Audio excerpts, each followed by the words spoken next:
Saturday veg combo meals போட்டு ரொம்ப நாள் ஆயிடுச்சு. லீவு நாளில் பார்த்தீங்கன்னா எனக்கு வந்து என்னென்ன பிடிக்குதோ அதெல்லாம் சமைச்சு சாப்பிட்றது எனக்கு ரொம்பவே பிடிக்கும். நேற்று அந்த மாதிரி தான் யோசிச்சிட்டே இருந்துட்டு ஒரு 2 மணி நேரமாக கடலைப்பருப்பை ஊற வச்சுட்டு பருப்பு உருண்டை குழம்பு செய்யலாம் தான் வந்து செஞ்சுட்டேன். எப்போவுமே நான் புளி ஊற்றி செய்வேன். இந்த உருண்டையை வந்து தனியாக அவிச்சிட்டெல்லாம் போட மாட்டேன். டேரெக்டாக போட்டுட்டு ஒரு 7 to 8 மினிட்ஸ் வந்து இருந்தோம்னா அந்த உருண்டை வந்து மேலாப்பில் வரும். அப்போயே வந்து நல்லா வெந்துருச்சுன்னு அர்த்தமாயிரும். சூப்பராக இருக்கும் இந்த பருப்பு உருண்டை குழம்பு. அதுக்கப்புறம் வந்து இந்த வெங்காய பக்கோடாவும் செஞ்சிருந்தேன். எப்போவுமே செய்யும்போது கூட கொஞ்சம் செஞ்சுட்டு என்னோடய ஃப்ரெண்ட்ஸ் அண்ட் ஃபேமிலிஸ் கூட ஷேர் பண்ணுறது எனக்கு ரொம்பவே பிடிக்கும். அதே மாதிரி தான் நேற்று பண்ணியிருந்தேன்.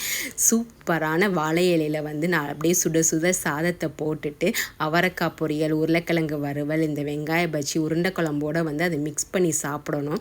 அந்த வாழை இலை வந்து சுடுசாதத்தில் போடும்போது அவ்வளோ ஒரு வாசனையாக இருக்கும். அது வந்து எனக்கு ரொம்பவே பிடிக்கும். சூப்பராக இருந்துச்சு. நேற்றுக்கு மத்தியானத்துக்கு லஞ்சு பசங்களுக்கும் ஊட்டி விட்டுட்டு அப்படியே வந்து சாப்பிட்டாச்சு. இன்ஸ்டாகிராமில் ரீல்ஸ் எல்லாம் பார்த்துட்டு இருக்கும் போது ஒரு தம்பி காலையில் காலேஜுக்கு போயிட்டு ஈவினிங் நெய் சோறும் பெப்பர் சிக்கனும் காம்போவாக கொடுத்துட்டு இருந்தார். அதை பார்த்தோன்னே எனக்கு டெம்ப்ட் ஆயிடுச்சு. அதனாலேயே வந்து இன்றைக்கி நெய் சோறு செய்யலான்னு முடிவு பண்ணிவிட்டு கமன்னு பாஸ்மதி அரிசியை வச்சு செஞ்சாச்சு. அதுக்கு ஏற்றாப்புல அந்த பெப்பர் சிக்கனும் செஞ்சுட்டு கூடவே வந்து சிக்கன் 65 முட்டை ஆனியன் ரைத்தா அந்த சாதத்து மேலே அந்த பெப்பர் சிக்கனை போட்டுட்டு மிக்ஸ் பண்ணிவிட்டு எல்லாத்துலேயும் கொஞ்சம் கொஞ்சம் வச்சுட்டு வந்து அந்த பைட் பண்ணும்போது அவ்வளோ சூப்பராக தான் இருந்துச்சு. இதில் கேசரி தான் அந்த வந்து காம்போவில் மிஸ் ஆயிடுச்சு. வீட்டில் ப்ரௌனி இருந்தனால வந்து கேசரி வந்து ஸ்வீட்டுக்கு எதுவும் பண்ணலை.